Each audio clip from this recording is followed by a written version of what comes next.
Okay, you go to the movie theaters, right? You're desperate for that popcorn and soda, and then when you get that big tub of popcorn and that large cup of soda alongside with you, and getting to watch two movies at the same day with free refill of popcorn and soda, and just having to scarf all that down, drink it all up, and the first thing you want to do is because you got that icky taste in your mouth where you just want to brush your teeth, and then your tummy feels so out of place where you really want mommy there to help you out. That was pretty much my experience today when it came to these movies. 5, 4, 3, 2, 1, ready, set, go.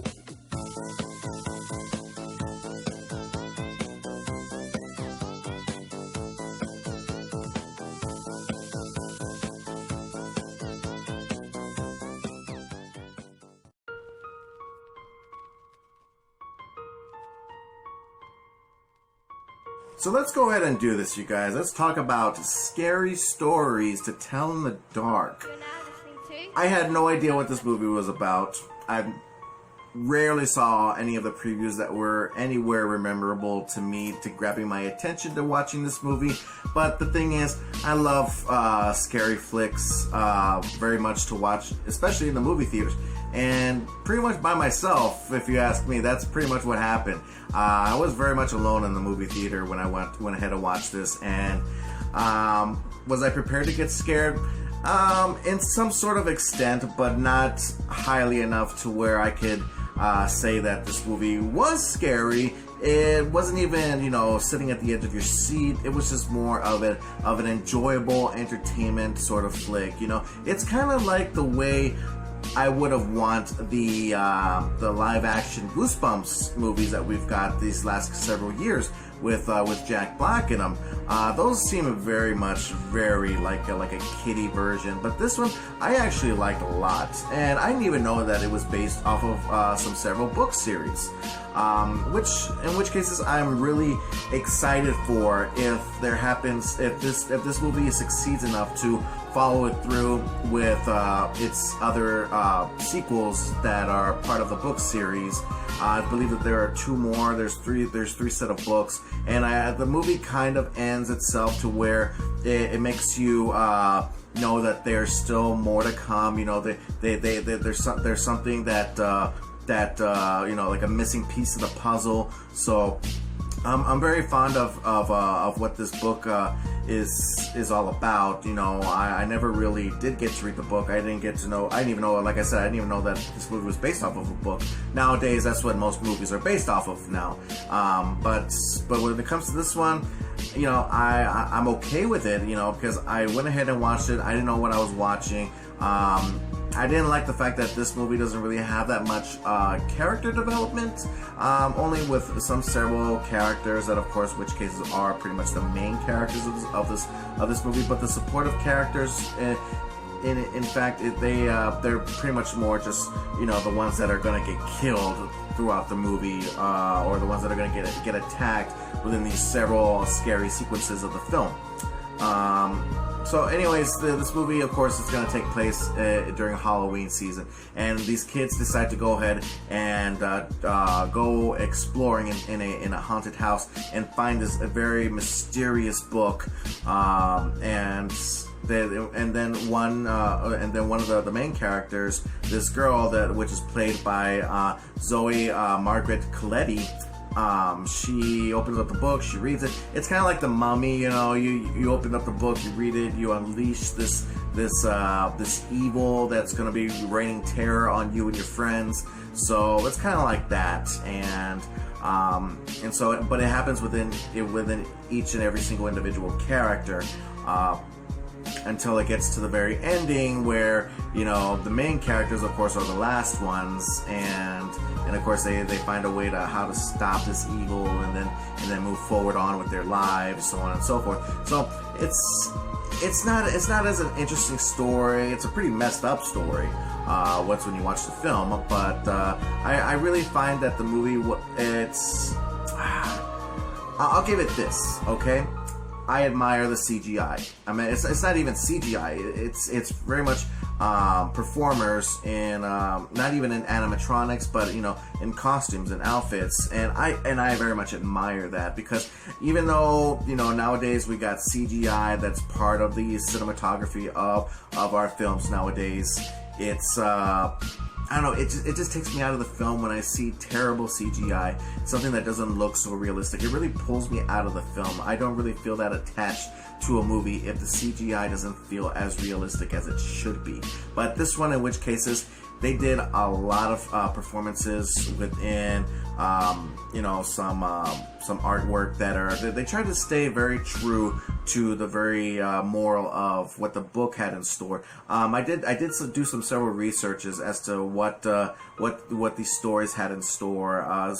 Only with the first book. The other two, I really don't want to gain too much attachment, because if there are no sequels, I really don't want to be so overwhelmed with something enough to where it just doesn't happen. So.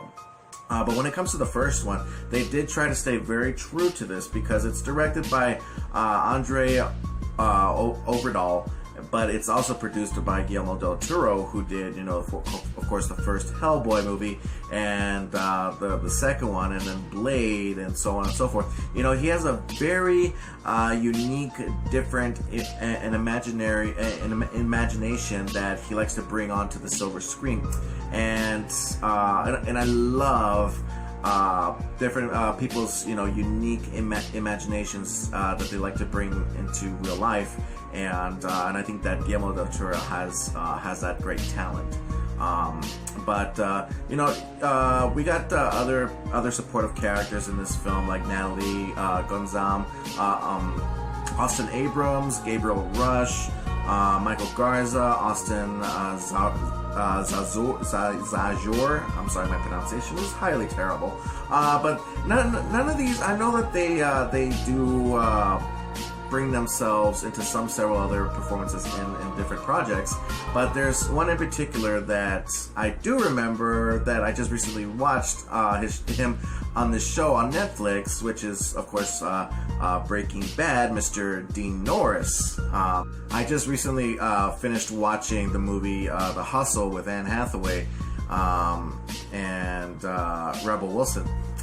And he was in that movie too, so I'm just like, okay. I mean, is he like a big star now or something? Because just getting to seeing him, doing a supportive character in two different films within the same summer, I guess he was a little bit busy with having to doing these two films. Even though it's just a supportive characters that he's performing, I always find him to being a very wonderful actor to watch in the films that he's in, because he's one of my favorites from the Breaking Bad TV show, and it's always great getting to see him every single time whenever he pops up on a certain TV show or a movie.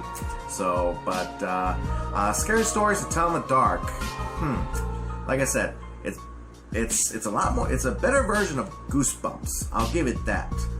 But it's not like a scary movie that I would like to watch over and over again. Pretty much just this one time. I really wouldn't want to watch it any more than what I've already seen.